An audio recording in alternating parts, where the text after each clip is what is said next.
Commodore fans, are you ready? It's time for another episode of the Vandy247 podcast on the 440 Sports Network. Keep it locked right here for the best Vanderbilt coverage. Whether it's Clark Lee on the gridiron, Mark Byington and Shea Ralph on the hardwood, or Tim Corbin on the diamond, the Vandy247 crew has you covered. If you haven't subscribed yet, please do. Also, like this video and subscribe to the YouTube channel. That's free and easy to do. Follow the crew on Twitter, Apple Podcast, and Spotify for podcast episodes. Lastly, if you're interested in sponsoring the show, email Chris Lee at chrislee70@gmail.com. And now, pull up a chair. It's time for another episode of the Vandy247 podcast. Welcome into another episode of the Vandy247 Live. I'm Billy Derrick alongside Joey Dwyer. We're talking hoops today, and it's brought to you by The Wash House. Are you dreading laundry day? Is it stealing time to do the things that you truly enjoy? Let the laundry professionals at The Wash House take care of that for you with 2 convenient locations in the greater Nashville area. Just drop off your dirty laundry, and their professional attendants can give you back the one thing you can never have enough of, your time. Within 24 hours, you can pick up your nicely folded, fresh and clean laundry, ready to be put away. Log on to washhouseclean.com or stop in today and get your time back. We got a big show today. We're talking basketball. Vanderbilt knocks off South Carolina last night in, I want to say it was a good game. I really do. But it was not a pretty sight for the most part last night at Memorial Gym, but it didn't need to be. Vanderbilt got the win 66-63. Joey and Brandon had their post-game thoughts last night, which was really good. That's up on our YouTube right now. Joey's got a couple of stories. Brandon, I can't believe the headline. The guy's good, Billy. I mean, we might have to keep that guy. Like Glockwork. How Vanderbilt's unsung hero this season may have saved its tournament resume on Wednesday. Brandon's got that piece out. Chris had a quick gamer. So all kinds of coverage on last night's game. And I need to change that bottom banner there. There we go. Joey, big one this Saturday as well. And we're going to get into that today. We'll talk a little bit about last night's win over South Carolina. But Ben McKee from GoVols 24/7 will join after Joey to give us his thoughts and perspective on Tennessee. But big show, Joey. If anybody's got comments or questions, feel free to fire them at Joey or myself. We were both there last night. Again, not a great game, but Vanderbilt gets it done, and I think they kind of showed their mettle. They showed their toughness, Joey. They showed a little bit of their resolve. Still some, they survived. They just found a way. And, Devin McLaughlin, the block on Pringle with, 10 seconds left, right about. And then Hoggard got a really good look. I was a little surprised Hoggard missed it. Left a little short, bounced a couple times. And luckily, I think because of how good the look was and they executed it really well, Byington said after the game, they got rewarded. They got rewarded with the rebound there for McLaughlin, Johnny on the spot. And Joey, I mean, you can't overstate how important of a win that was for this team. Now, I say it won't matter if they lose Saturday, but it'll be, the shine of this win will wear off probably pretty quickly if Vanderbilt lays a dud on Saturday. We'll get to that, but boy, did they need that one last night. A lot of college basketball and building out a resume is avoiding the bad loss. And Brandon and I talked about this last night, but it's pretty hard to overstate how important that is. And I don't think Vanderbilt has an opportunity for a bad loss the rest of the way now. That was going to be their last quad 3 or 4 game, and it avoided a quad 3 or 4 loss on the season. It might have Drake become that. I don't know what Drake's net is at the moment, but only 2 losses. You would think it's not a quad 3 right now on a neutral site. So Vanderbilt's resume at least has avoided the bottom half that really hurts you. And that's a win in itself. That's a sign of a team that's prepared and well coached. Obviously, they've got out to slow starts recently, and that's a story in itself and kind of an indictment on Mark Byington. But the way that they were able to finish yesterday, I think, bodes well for him. I'm not ready to say they know how to win or things along those lines because they still did make some huge mistakes down the line. The Hoggard turnover, the Hoggard flagrant. I think there were more than that as well. So Vanderbilt certainly is still in the process of learning how to close out games, but finding a way to win when you're not at your best against an SEC team matters. South Carolina was without two of its better guys, but Billy, the net and Ken Palm do not care if South Carolina was without two of its better guys. Yeah. Vanderbilt found a way to win, and I don't think that win does anything for your resume necessarily, but I think it takes away a lot of what it could have done to your resume, and that's the best way to put it for me. It doesn't help you a ton, but it also avoids putting you in a world of hurt heading into a stretch where Billy, I don't know if we've talked about this before. They're playing four top 10 teams within 5 games. Have we mentioned that before? I don't know if we've ever No. talked about that, but there's a big one on Saturday, obviously. And shout out to Devin McLaughlin. Heck of a night for him. 5 for 7 from the field, only 11 points. But man, I don't think Vanderbilt wins that game without him. Nick Pringle caught it with 2 feet in the paint, was squared up to the basket, and Devin McLaughlin just comes out of nowhere, saves the game. And then guess who on the next possession, Billy? Devin McLaughlin puts it in. Play wasn't even drawn up for him. He had Nick Pringle boxing him out, and he still finds a way to get the offensive rebound and put it in. Vanderbilt finds a way to win. That's the story of the night last night, as well as Devin McLaughlin. And now you move forward and hope they can play a little bit better than that. Nasty. That's what Mark Byington called Devin McLaughlin, and that's a pretty good adjective. Because he doesn't. There's nothing too sexy about Devin McLaughlin's game. He had a couple of open looks from 3. I thought last night, Joey, they didn't go down, but in the minutes he played, 30 minutes, he was 5 of 7 from the field, as you mentioned. Only one 3-point attempt. He was 0 for 1. Didn't get to the line a whole lot. He did obviously got that and one there. It was 1 for 1 from the free throw line. 11.7 rebounds. So you don't look at that stat line, and I think Brandon talked about this. You don't look at that and go, man, he's no doubt, the most important player in this game tonight.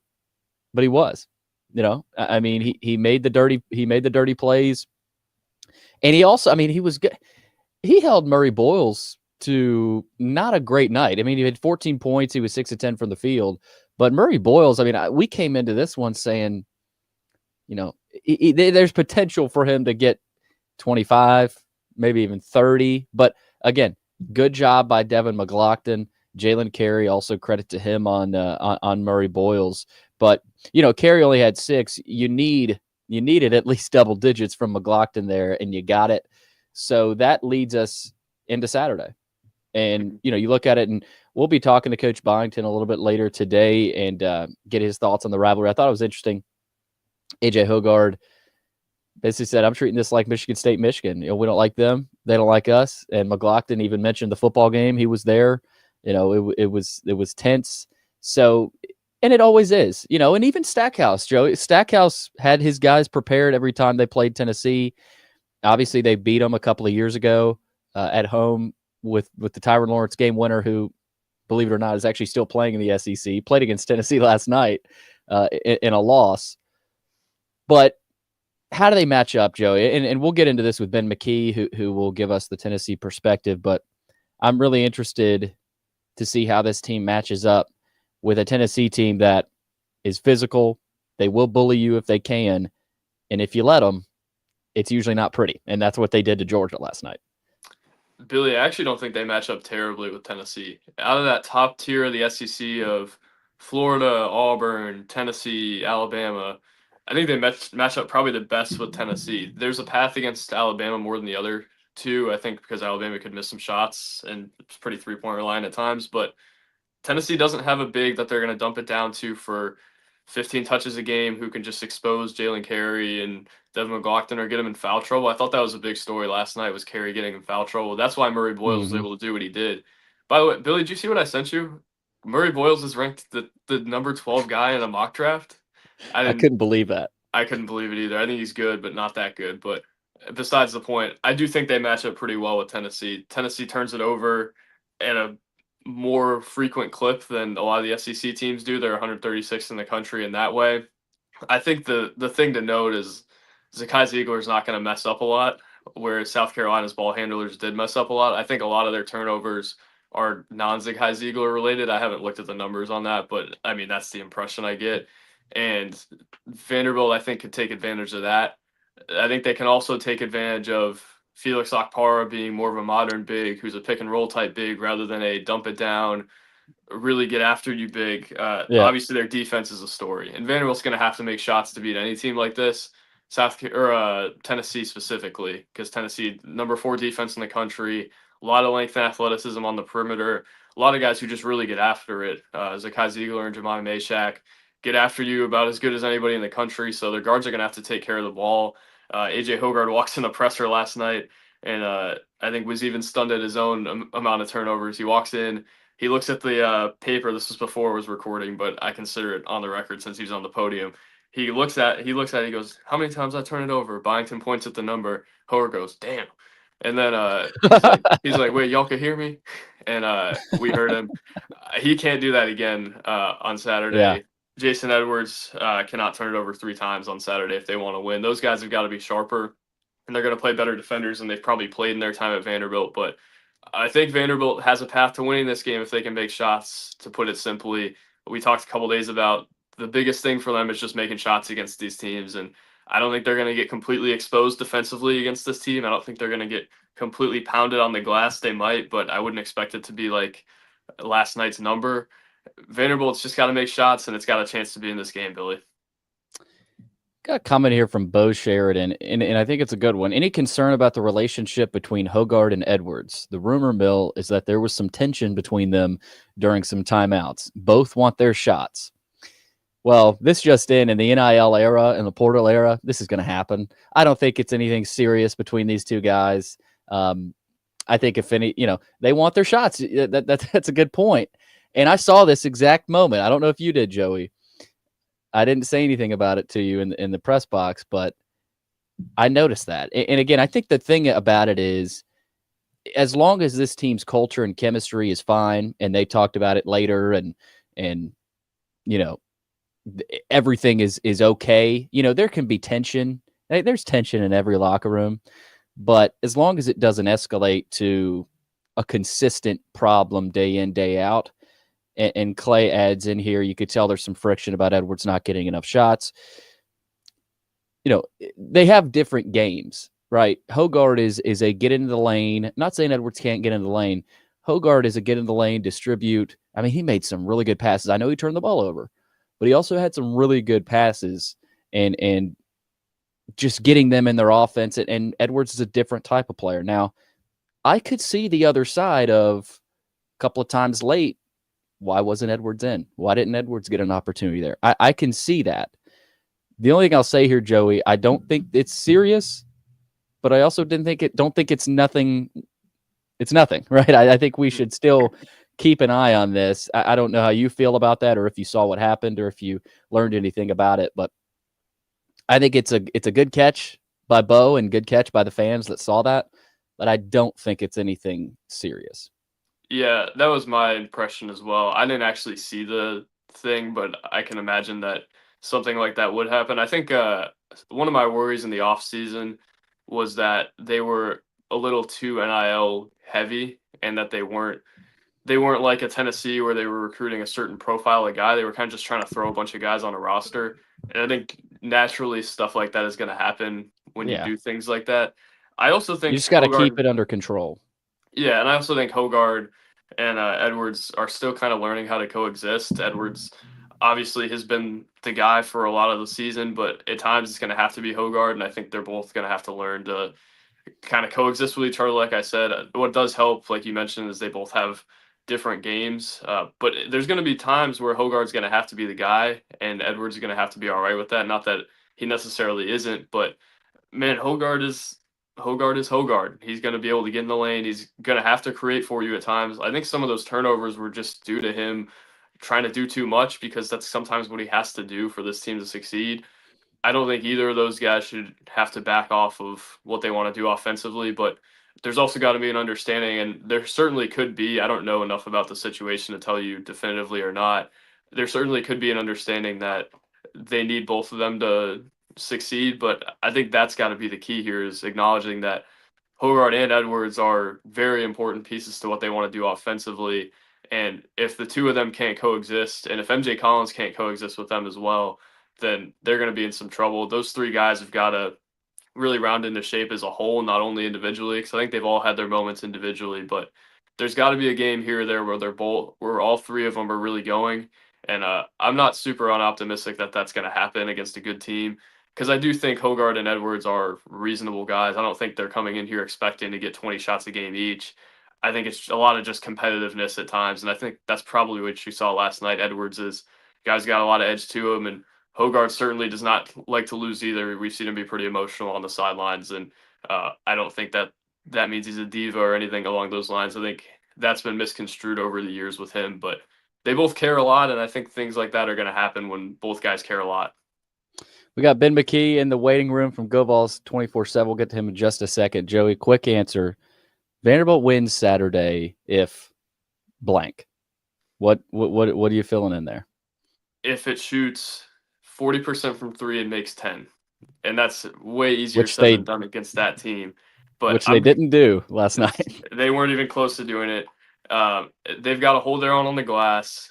They've just got to get open shots, and they've got to take better ones than they took last night, and they've got to make them. And if you do that, you've got a path to being in the game. The turnovers are also going to be a thing. They really haven't turned it over against anybody. I think Tennessee could maybe change that. It hasn't forced the number of turnovers that maybe you would have expected. They're 41st in the country rather than top 10 like I kind of expected them to be. So I think there's a path to Vanderbilt being in the game, but it's got to play its best game yet to this point. That's no secret. And it's got a chance, but Billy, there is a lot of question marks around what this team has right now, and it's got a chance to answer them on Saturday. I mentioned the Ole Miss game a few years ago. They only won by 3 against a bad Ole Miss team, and then they go beat Tennessee in the next game. We'll see if they can do it again, but thanks for having me on, Billy. We'll talk again soon. Sir. I'm actually going to go reply to Ben's email for a story right now, so shout out to Ben. Shout out, Ben, and it's nice being in the same company too. So it's we'll have to go. Joey, appreciate it. I'll see you later today. See you later today. That's Joey Dwyer checking in, as always, talking Vandy hoops, previewing Tennessee and Vandy on Saturday. Speaking of Tennessee, we're checking in with Ben McKee from GoVols 24/7. Ben, what's going on? Not a whole lot. I guess I should start by shouting out Joey. Since he ended with shouting out me. Shout out Joey. Thank you for answering the questions that I sent your way.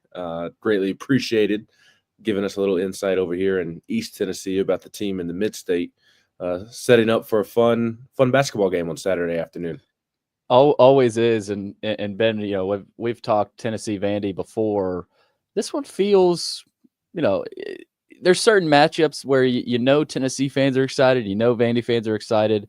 I think if anything, Vandy fans are excited, but there haven't been a ton of wins on the Vanderbilt side, and especially against Rick Barnes. I know you go back a couple of years ago to Memorial and saw a little bit of magic there, but I think for Vanderbilt fans, they gotta kind of see it, believe it when they see it, right? That sort of thing for Vanderbilt fans right now. For Tennessee fans, I would guess they're confident going into this one, assuming how many times they've gone into Nashville and beaten Vanderbilt. They are. I mean, they obviously expect to win on Saturday. Tennessee is the better team on paper, and Rick Barnes' program is more established, so they certainly expect to win. And they feel good about their defense. I would say that they don't feel good about the offense at the moment. I don't know that they feel bad about it, but the offense gives them a little pause for concern, I guess is what I'm getting at. 3 straight games now in which it's been a little hit or miss. Now, they turned it on in the second half last night and looked terrific because of what Zakai Ziegler was able to do in a number of areas, Jordan Gainey. But Chaz Lanier, I guess that's kind of the storyline on offense right now for Tennessee. He's in a shooting slump right now. He had a season-high 29 against Arkansas in the SEC opener a week and a half ago. But against Florida, Texas, and then last night against Georgia, just has not been able to see shots fall. He's been taking open shots. He's been getting good looks. They're just not falling. And Rick Barnes was actually complimentary of Chaz, saying that he can see the improvements in the details of his game that maybe folks who don't coach basketball aren't going to see when they're watching a game, or things that don't show up on the box score. Chaz is improving off the ball, essentially, and he feels like it's just a matter of time before shots start falling for Chaz. So Tennessee fans are confident for a number of reasons, but that offense starts sputtering like it did in the first half of last night's game, and the Twitter responses are exactly what you think they would be. Exactly. Ben, I think a lot of Vanderbilt fans are expecting to see, a Tennessee team that has a post, like Joey and I talked about it. You typically a post player that, you can throw it into and you see a couple of moves and you're like, oh, how are we going to guard that? Like an Adu or even what was his name a couple of years Grant ago? Williams. Yeah, Grant Williams. But even after that, the one of the biggest heels of all time, I can't remember his name. John Fulkerson. Fulkerson, yeah. Like Fulkerson dominated Vanderbilt. But this year, and Joey and I talked about it, you've got Akpara down there, and Milicic is even kind of a stretch four, I guess you would say.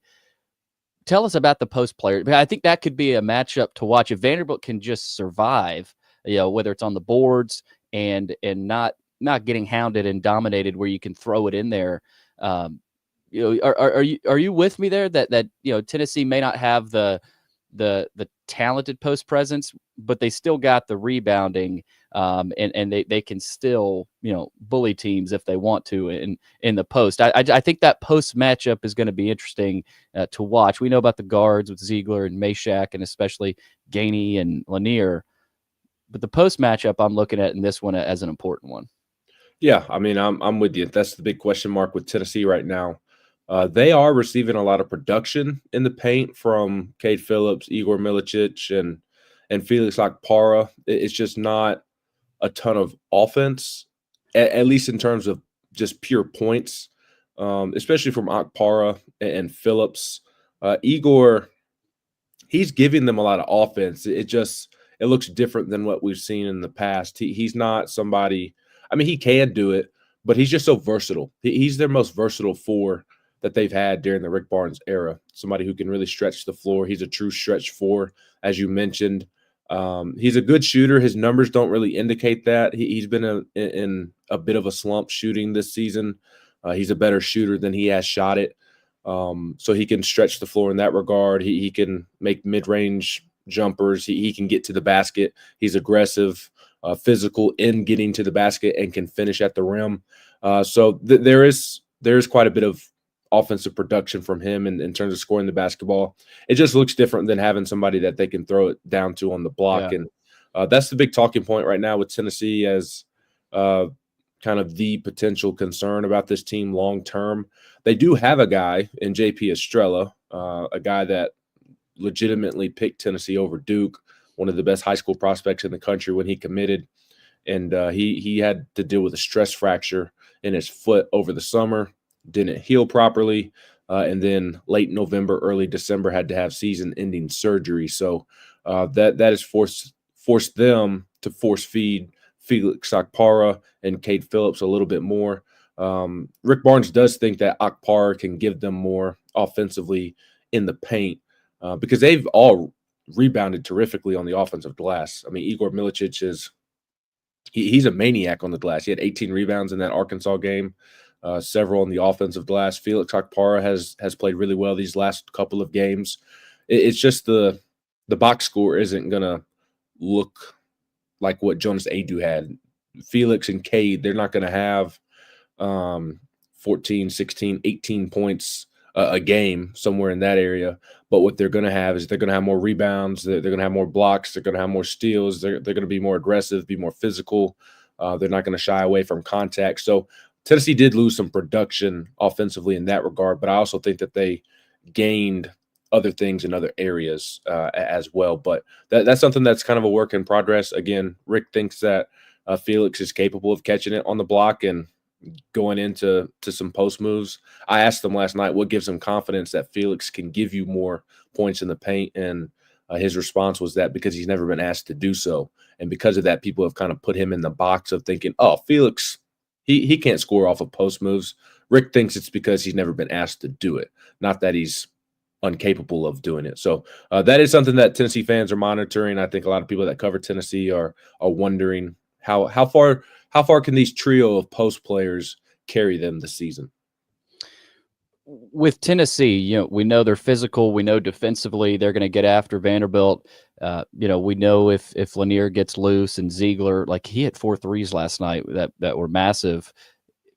If Ziegler hits 4 threes, Vandy's in trouble. I'll say that because Lanier eventually will get going.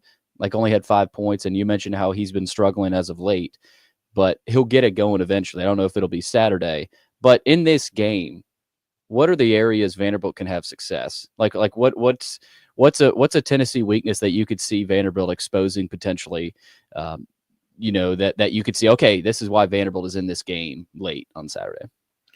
Tennessee has been a little loose with the basketball at times. I don't know if it's like a red flag type of problem. I don't know that it's just – it's just at times they can try and do a little too much with the basketball and try to pull off a pass that they don't need to. Just be a little reckless at times. Again, it's not a major concern, but when the offense – has sputtered outside of just simply missing good looks, it's typically been because they're turning the basketball over.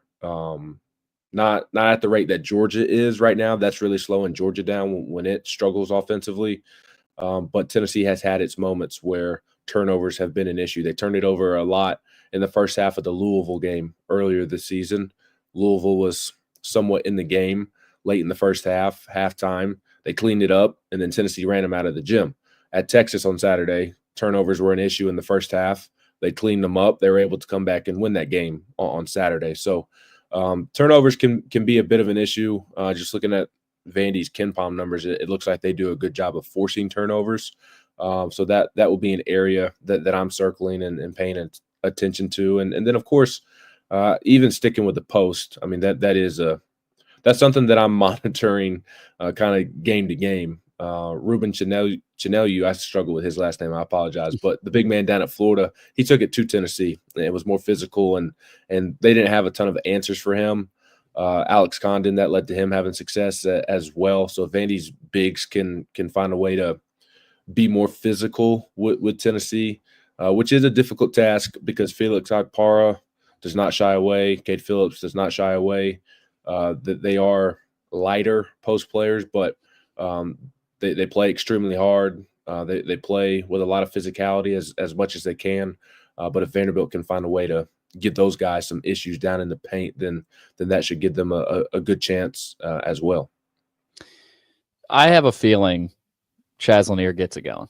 He went to Innsworth, and again, that's typically what happens. It's a rivalry game too. Like you've got motivation on both sides, and I'm just interested in getting into his struggles. And you talked about how Barnes has said he can see the improvement.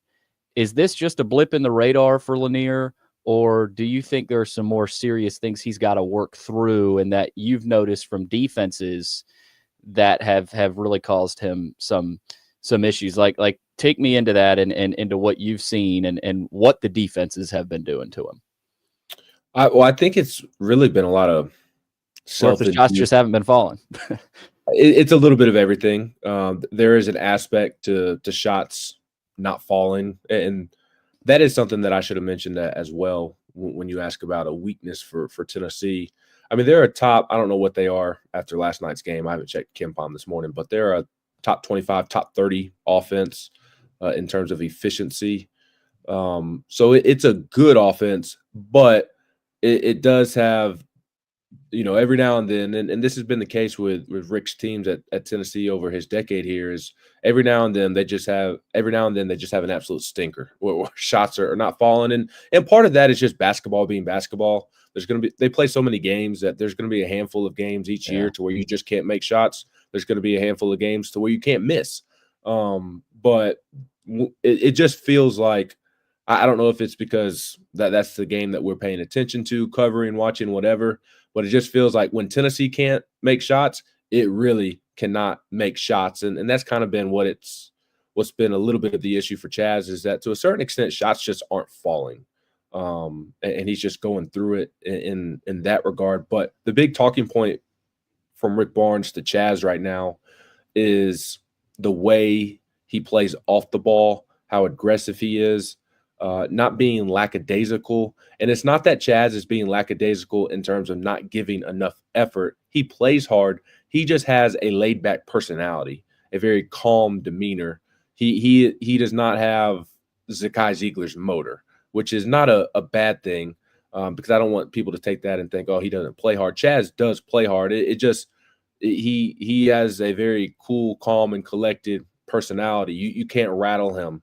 Jemai Mashak said last night that he never gets too high when he's making shots. He doesn't get too low when he's not making shots. He's always the same person, no matter what type of results he is having. So Rick is trying to get him to be a step quicker, because there have been times where Chaz will get away from his man off the ball, but then he kind of slows down coming off of a screen. And when he slows down to come off of that screen, the defender makes up the space that Chaz created. Well, the defender gains it back because Chaz was a step slow coming off of that screen and firing and getting into his shot. So that's been a big talking point from Rick to Chaz right now, just being more aggressive, having that killer mindset.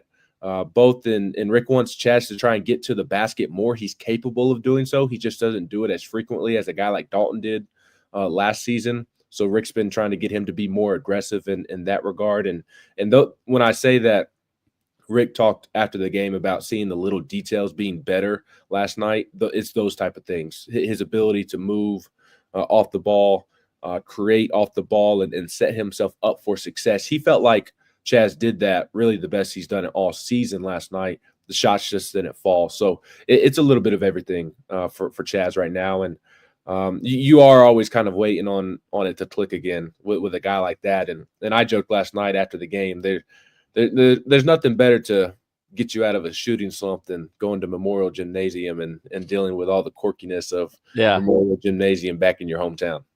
Yeah, well, if on the Vanderbilt side, it feels like there's, the other team is the team that gets hot when they need it. So either way, it's going to be fun. It's not like last year. I don't think any Vanderbilt fans were excited about last year's game. This year, there's a little bit more hope for Vanderbilt. I think they're one of the first 4 teams out. And for Tennessee, of course, a top 5 team, chance for Vanderbilt to knock them off. So should be fun. It's always fun when these two get together, and always good to have you on, Ben. Appreciate it. And we'll see you Saturday. Yeah, appreciate you having me on. Looking forward to seeing you.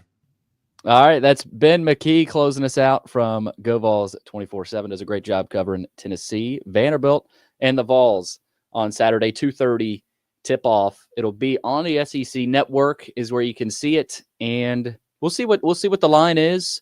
Again, I would think Tennessee by 5 or 6, give or take. I would imagine that gets out tomorrow, mid-afternoon, sometime, maybe even midday tomorrow. But we're going to talk to Mark Byington later today. We'll have that presser up. But that'll do it today for another episode of Vandy 24/7 Live. Give us a review and a 5-star rating. That helps us get noticed. If you're listening and haven't subscribed to Vandy247.com yet, please do. 50% off right now. Go check it out on Vandy247.com. Subscribe to our YouTube channel. Like this video. Comment. Subscribe to our channel. That's all free to do. Also, if you're interested in sponsoring the show, email Chris Lee at chrislee70@gmail.com. Thanks for listening. We'll catch you again soon with more episodes of the Vandy 24/7 podcast.